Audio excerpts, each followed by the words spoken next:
Λοιπόν, πάμε σε ένα άλλο επιμελητήριο, στο τεχνικό επιμελητήριο, εκεί όπου έχουμε εκλογές τη μεθεπόμενη Κυριακή, σε 10 μέρες δηλαδή, περίπου από τώρα.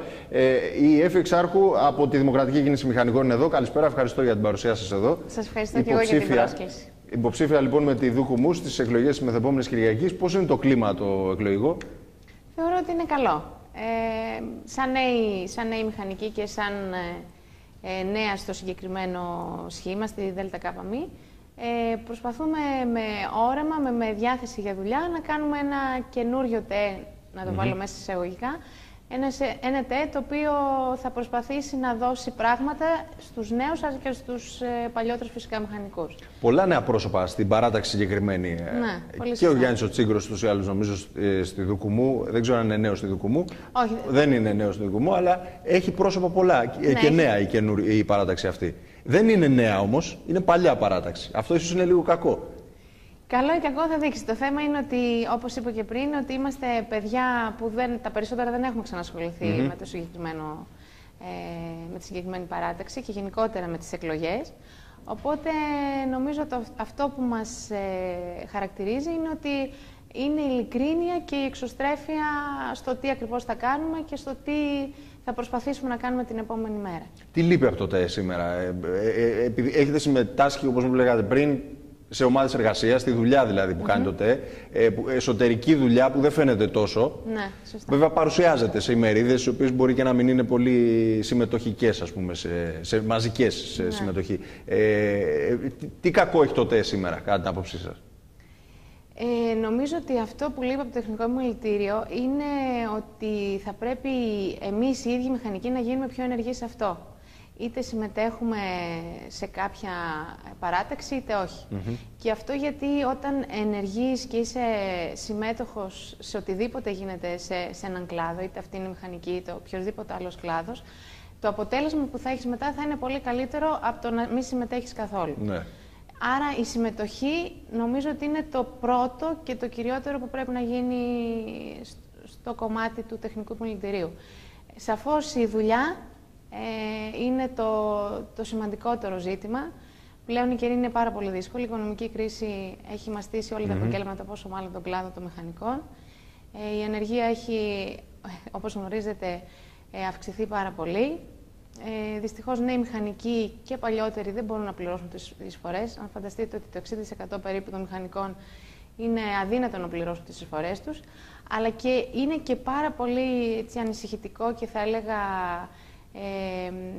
και δύσκολο ότι παιδιά που τελειώνουν τώρα και με σπουδές και με μεταπτυχιακά και διδακτορικά να μην μπορούν να πληρώσουν τις εισφορές τους στο ΤΕ και να μην μπορούν να βρουν μια δουλειά σε ένα χώρο που είναι, θεωρώ, αρκετά δύσκολος.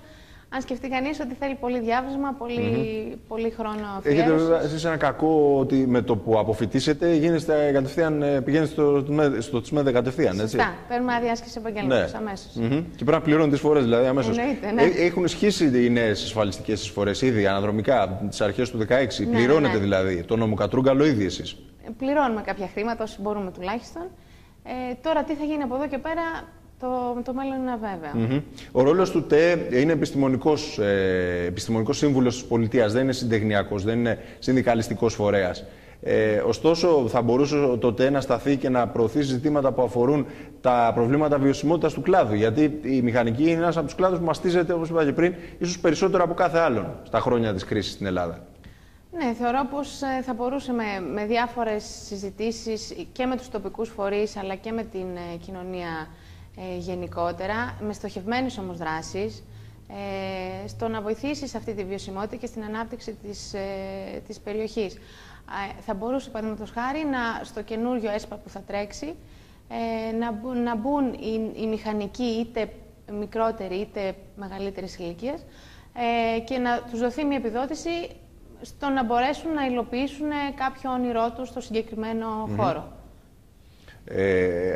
Άρα λοιπόν μπορεί να βοηθήσει το ΤΕ, λέτε, με προτάσεις στην ενίσχυση κάποιων συναδέλφων σας που έχουν πρόβλημα στο ξεκίνημα της δουλειάς τους, γενικότερα, όχι έτσι? μόνο προτάσεις, αλλά και με ουσιαστικές δράσεις, είτε συμμετέχοντας σε κάποια επενδυτικά προγράμματα που τρέχουν τώρα στη συγκεκριμένη περίοδο, αυτά τα διακριτικά, αν έχετε ακούσει καθόλου τα Ίντερεκ, είτε κάποια άλλα προγράμματα που μπορεί να είναι ΕΣΠΑ, είτε τοπικού είτε πανελλήνιου χαρακτήρα, τα οποία θα συμβάλλουν, θεωρώ, ουσιαστικά στην επίτευξη του όλου ζητήματος.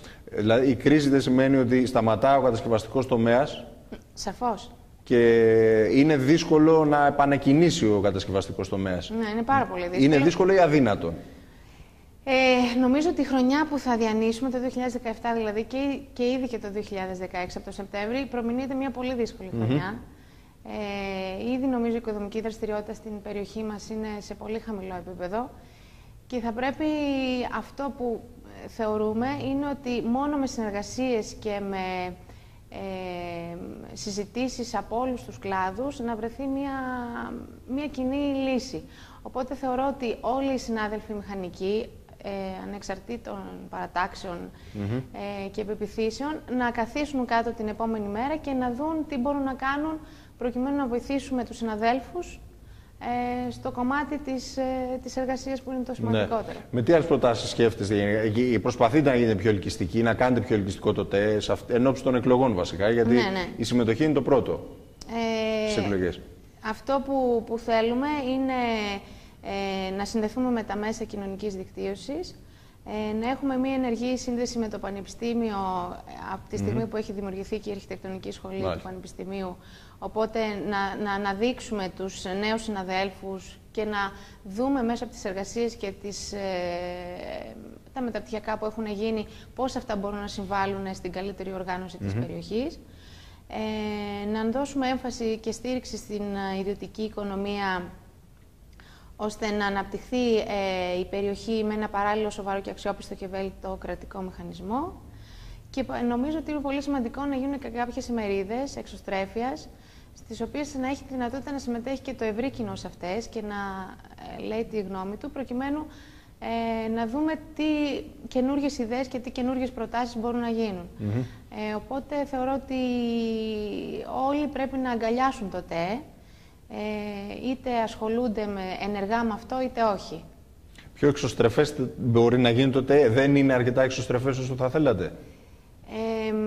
Το έχει πει ο επικεφαλής παραταξής σας εδώ κάποια στιγμή και είχε απαντήσει ο κ. Παυρανούσης ότι το ΤΕ είστε εσείς ούτως ή άλλως. Δεν είναι ο πρόεδρος. Ναι, και είστε εσείς που συμμετέχετε στις ομάδες εργασίας, κάνετε δουλειά. Άρα εμείς οι ίδιοι που θα συμμετέχουμε σε αυτό πρέπει με κάθε δυνατόν τρόπο να δώσουμε στον κόσμο να καταλάβει ότι κάνουμε δουλειά, παράγουμε δουλειά. Άρα θέλουμε τη συμπαράστασή τους για να μπορέσουμε αυτό το αποτέλεσμα να είναι πιο δυνατό και πιο ισχυρό. Μάλιστα.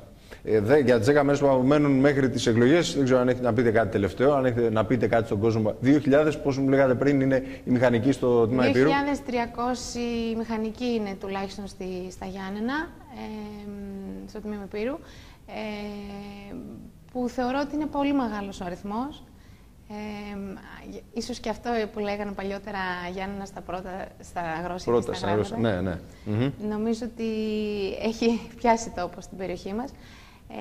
Άρα αυτό που πιστεύω εγώ είναι ότι όλοι ενωμένοι θα πρέπει να συμμετέχουμε ενεργά και να κατεβούμε στις εκλογές να ψηφίσουμε αυτόν που πιστεύουμε ότι μας εκπροσωπεί καλύτερα από όλες τις απόψεις. Και γιατί Δουκουμού? Για τη Δουκουμού να πω καλή επιτυχία σε όλους τους συναδέλφους και φυσικά στο Γιάννη τον Τζίγκρο στην επικεφαλή, αλλά και στον κύριο Στασινό, στον πρόεδρο του Τεχνικού Μιλητηρίου, και πιστεύω όλα να πάνε καλά και να έχουμε ένα αισιόδοξο αποτέλεσμα. Και είμαστε έτοιμοι για την επόμενη μέρα.